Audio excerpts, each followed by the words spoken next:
Oke guys, seperti biasanya seperti. Jadi kali ini saya mau berbagi kepada kalian mengenai jalur masuk Simama atau jalur masuk Poltekkes nih guys.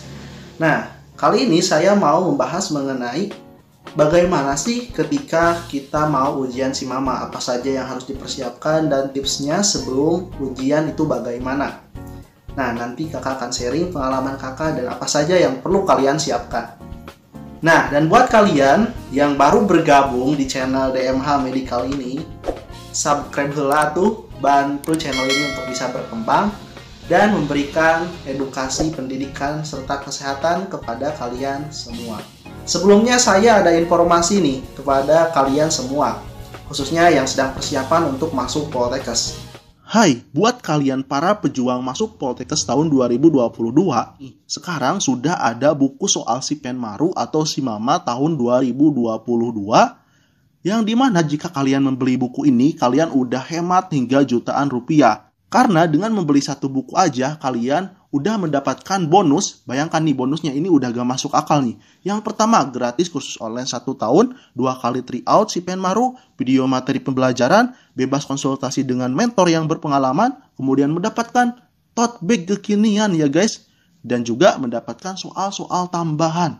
Gimana, gila bener kan bonusnya? Buruan nih buat kalian, karena ini penawarannya sangat super terbatas, yaitu diskon 35% dan gratis ongkir untuk seluruh wilayah di Indonesia. Kalian juga bisa memesannya melalui Shopee dan Bukalapak. Linknya ada di deskripsi. Buruan, stoknya sangat terbatas. Oke guys, langsung saja pada intinya langsung. Jadi saya di sini mau sharing kepada kalian semua gimana nih ketika kita nanti ujian Simama, apa saja yang harus dibawa, harus disiapkan, dan ketika mau ujian dan sedang ujian apa saja nih Kak tipsnya. Karena banyak sekali nih yang bertanya gitu, apakah yang harus dibawa itu sama seperti SBMPTN, sama seperti UTBK? Ya tentunya berbeda gitu, karena Simama punya kebijakannya masing-masing. Apa saja yang perlu dibawa ketika kalian mau ujian Simama?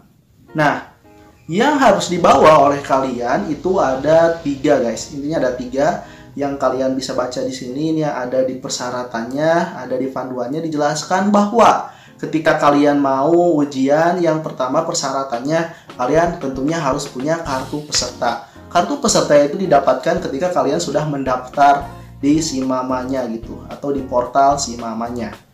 Nah, untuk kartu peserta bentuknya seperti ini. Kemudian yang kedua itu kartu identitas yang kalian upload atau yang kalian input ketika mendaftar di portal Simama atau di website Simamanya guys.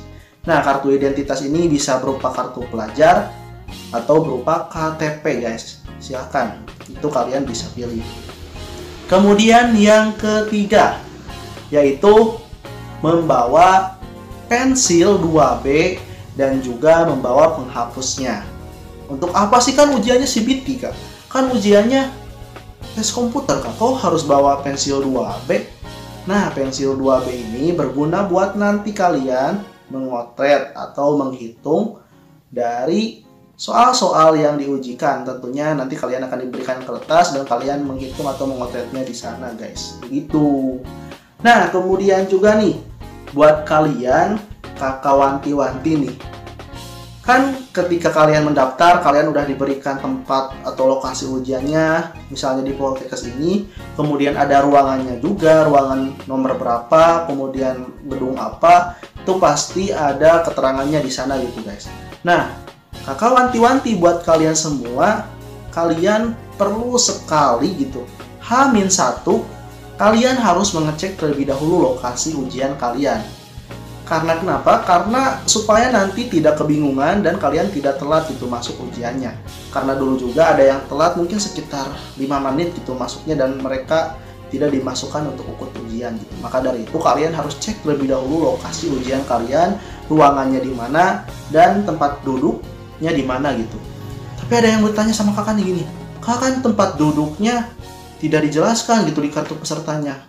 Nah, kalian nanti untuk tempat duduknya, kalau nanti bisa cek ke ruangannya langsung, kalian bisa samakan aja dengan nomor peserta kalian gitu. Yang mana nih tempat duduk kalian yang sesuai. Jangan sampai kalian mengambil alih tempat duduk orang lain gitu. Dan karena biasanya tempat duduknya itu disesuaikan dengan nomor peserta masing-masing ya guys. Maka ingat, kalian harus cek dulu H-1 sebelum ujian.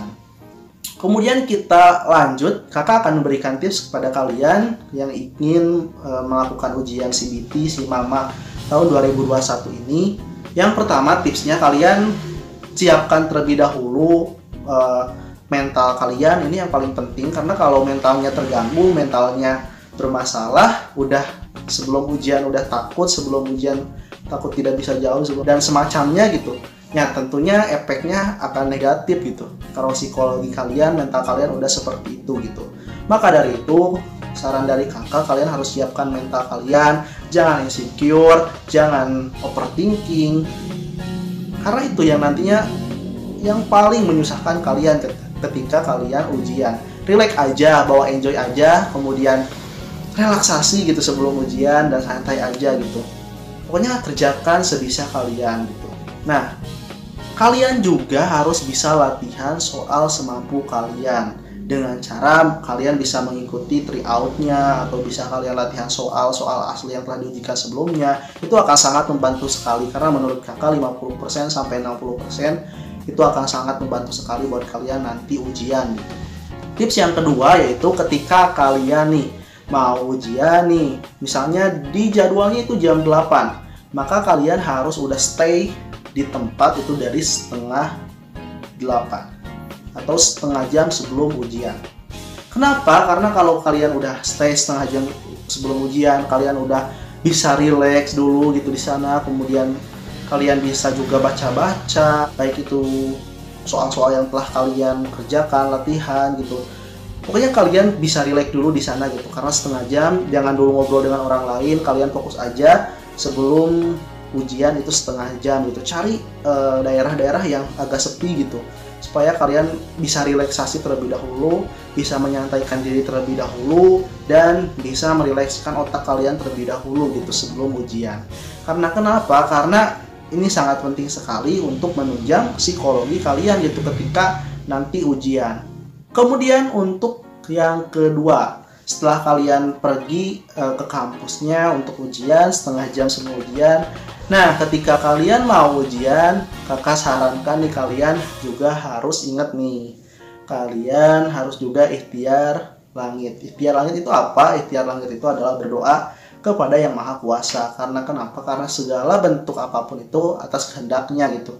Sebagai orang yang percaya terhadap Yang Maha Kuasa, kita juga harus berdoa. Berdoa juga itu nantinya meminta doa kepada orang lain juga, itu nantinya akan memberikan efek psikologi kepada kalian yang luar biasa, sehingga kalian bisa percaya diri, sehingga kalian bisa semangat dan berefek gitu ke hasil nanti kalian juga.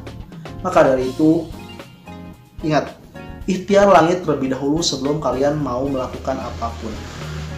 Kemudian yang ketiga nih, ini soal teknis. Kakak dulu ketika ujian sangat-sangat agak kewalahan gitu. Karena kenapa? Karena waktu itu juga kakak udah ujian di UTBK, kemudian ujian di kampus-kampus lain gitu, dan kemudian ujian SIMAMA.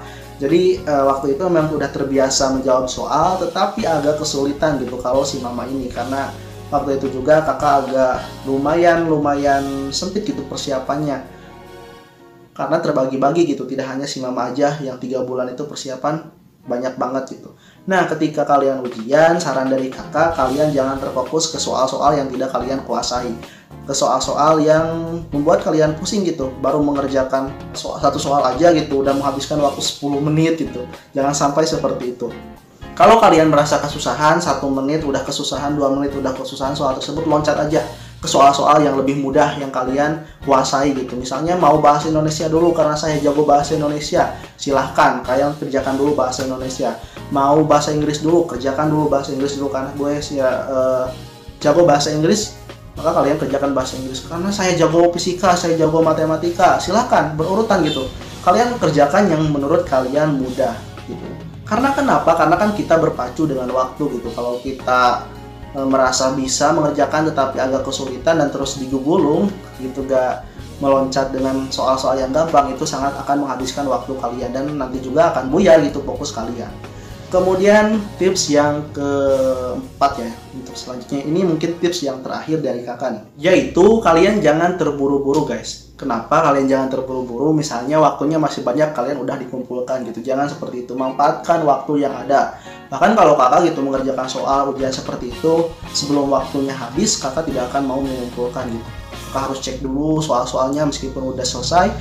Kita harus cek dulu mana sih yang kalau menurut kita salah gitu, mana sih kita cek dulu, kita yang belum kerjakan gitu. Dan yang paling penting gitu, karena kan si mama ini tidak ada pengurangan nilai gitu, misalnya benar satu kemudian salah satu dikurangi nilainya, enggak seperti itu. Kalau si mama tidak ada pengurangan nilai, maka dari itu saran kakak kalian isi semuanya gitu.